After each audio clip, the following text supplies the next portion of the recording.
ప్రకృతి నేస్తాలైన శ్రీరుద్ర వారి మట్టి గణేశ విగ్రహాలు ఇప్పుడు అన్ని రత్నదీప్ స్టోర్స్ లో లభ్యం. త్వరపడండి.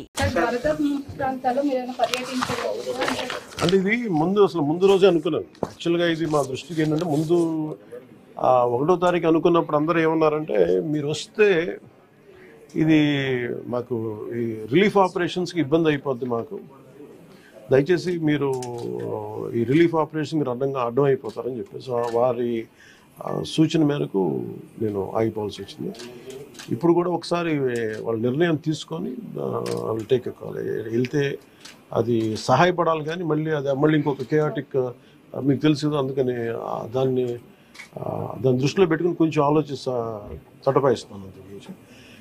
లేదు కొంచెం ఇబ్బంది లేదంటే ముందంటే మెయిన్ అధికారులు పాపం గత 72 గంటల నుంచి వాళ్ళు నలిగిపోతుందని చెప్పి నేను దాన్ని దృష్టిలో పెట్టుకొని నేను స్వయంగా పర్యవేక్షిస్తున్నాను. 4 రోజులుగా పవన్ కళ్యాణ్ ఉప ముఖ్యమంత్రి రాలేదు, ఎక్కడ వెళ్ళని చెప్పి విపక్షాలు ఆరోపణ చేస్తున్నారు, బాధితులు పట్టించుకోలేదని చెప్పేసి ఆరోపిస్తున్నారు. ఫిజికల్గా మీకు కనిపించడం పద్ధతి అంటే వాళ్ళు ఏమనుకుంటారంటే నేను బోట్ వేసుకొని రెస్క్యూ చేయడం కుదరదు కదా, ఆ బాధ్యతలు లేకుండా ఎందుకుంటాం. అది ఏంటంటే అనాలి కాబట్టి అంటమే తప్ప ఎంటైర్ మీరు చూస్తే మా పిఆర్ మెషినరీ, మన పిఆర్ పంచాయతీరాజ్ మెషినరీ మొత్తం ఎంటైర్ వర్క్ చేస్తాం మా సైడ్ నుంచి. అంటే అట్లే కదా సార్, ధైర్యం చెప్పడానికి కూడా రాలేదని చెప్పేసి వాళ్ళు ఆరోపణ చేస్తున్నారు కదా. అది నేను అట్లా అనుకోవట్లేదు. అంటే ఏమైపోతుంది, ధైర్యం చెప్పడానికి వెళ్ళి ఒక్కసారి మీద పడ్డారు అనుకోండి. పరిస్థితులు ఎలా ఉన్నాయంటే ఇప్పుడు నేను మొన్న పింఛడానికి దీనికి వెళ్ళాను. నేను వెళ్ళి సహాయ కార్యక్రమం అంటే నేను ఒక ప్రత్యేకమైన పరిస్థితుల్లో ఉన్నాను, అది మీరు అర్థం చేసుకోవాలి. ఇప్పుడు నేను వెళ్ళి కూర్చుంటే వెళ్ళిపోతుందంటే రెస్క్యూ ఆపరేషన్స్కి ఇబ్బంది కలగకూడదన్న ఒకటే నన్ను ఆ సూచన ఒకటి నన్ను ఆపినాను, అంతమించి వేరే అనుకోలేదు. థ్యాంక్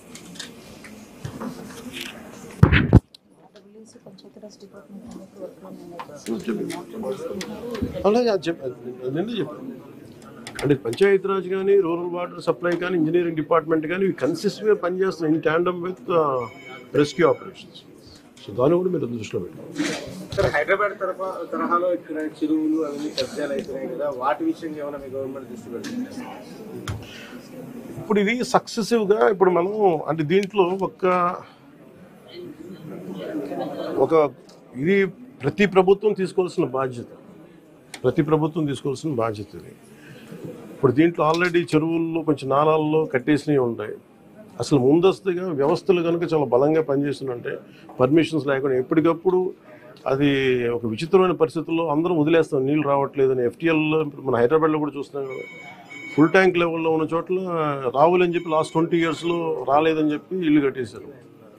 ఎప్పుడో సరదాగా అది ఎప్పుడు ఈ జలవనరుల శాఖ ఎప్పటికప్పుడు ఇది కట్టద్దు, పర్మిషన్స్ ఇవ్వద్దని అంటుంది మళ్ళీ. కానీ దాన్ని స్థానిక మున్సిపాలిటీలు కావచ్చు, కార్పొరేషన్స్ కావచ్చు ఇచ్చేసిన పరిస్థితుల్లో మీరు హైదరాబాద్ చూస్తున్నారు. మనకు కూడా అలాంటి పరిస్థితులు ఉన్నాయి.